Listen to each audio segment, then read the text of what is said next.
প্রযুক্তিতে বিশ্বের অন্যতম শীর্ষ দেশ জাপান, কিন্তু আধুনিকতার এই অগ্রযাত্রার আড়ালে দেশটি এখন লড়ছে এক নীরব সংকটের সঙ্গে। সেই সংকট জনসংখ্যার। জন্ম নিচ্ছে কম শিশু, বাড়ছে বয়স্ক মানুষের সংখ্যা, ফলে বছর বছর ফাঁকা হচ্ছে শহর, গ্রাম আর কর্মক্ষেত্র। জাপানের সর্বশেষ আদমশুমারি তথ্য বলছে ২০২৫ সালের অক্টোবর পর্যন্ত দেশটির মোট জনসংখ্যা দাঁড়িয়েছে ১২,৩০,৪৯,৫২৪ জনে। ৫ বছরের ব্যবধানে জনসংখ্যা কমেছে প্রায় ৩১ লাখ, যা দেশটির ইতিহাসে সবচেয়ে বড় জনসংখ্যা হ্রাসের রেকর্ড। ১৯২০ সালে আদমশুমারি কার্যক্রম শুরু হওয়ার পর গত ১০০ বছরের বেশি সময় এত বড় জনসংখ্যা পতন কখনো দেখা যায়নি। বিশেষজ্ঞরা বলছেন, এই সংখ্যা কেবল পরিসংখ্যান নয়, এটি ভবিষ্যৎ অর্থনীতি, শ্রমবাজার এবং সামাজিক কাঠামোর জন্য বড় ধরনের সতর্কবার্তা।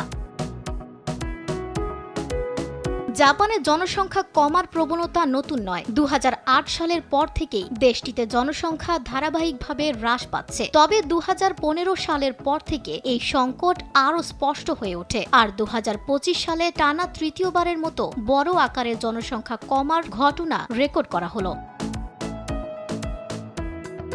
জনসংখ্যা বিশেষজ্ঞদের মতে, কম জন্মহার, দেরিতে বিয়ে, সন্তান পালনের উচ্চ ব্যয় এবং কর্মক্ষম জনগোষ্ঠীর সংখ্যা কমে যাওয়াই এই সংকটের প্রধান কারণ। অন্যদিকে দ্রুত বাড়ছে বয়স্ক মানুষের সংখ্যা, যা সামাজিক নিরাপত্তা ও স্বাস্থ্যসেবা খাতেও বাড়তি চাপ তৈরি করছে। এই পরিস্থিতি মোকাবেলায় নতুন পথ খুঁজছে জাপান। শিল্প ও সেবা খাতে বাড়ানো হচ্ছে রোবটের ব্যবহার। একই সঙ্গে বিদেশি কর্মী নিয়োগের ক্ষেত্র ধীরে ধীরে উন্মুক্ত করা হচ্ছে। তবে বিশ্লেষকদের মতে, শুধু প্রযুক্তি বা বিদেশি শ্রমিকের ওপর নির্ভর করে দীর্ঘমেয়াদে এই সংকট মোকাবেলা করা কঠিন হবে। বিশেষজ্ঞদের আশঙ্কা, বর্তমান ধারা অব্যাহত থাকলে আগামী কয়েক দশকে জাপানের অর্থনৈতিক প্রবৃদ্ধি, শ্রমবাজার এবং বৈশ্বিক প্রভাব উল্লেখযোগ্যভাবে কমে যেতে পারে। তাই এখনই কার্যকর পদক্ষেপ না নিলে বিশ্বের অন্যতম শক্তিশালী অর্থনীতির দেশটির সামনে অপেক্ষা করছে আরও বড় জনসংখ্যাগত চ্যালেঞ্জ।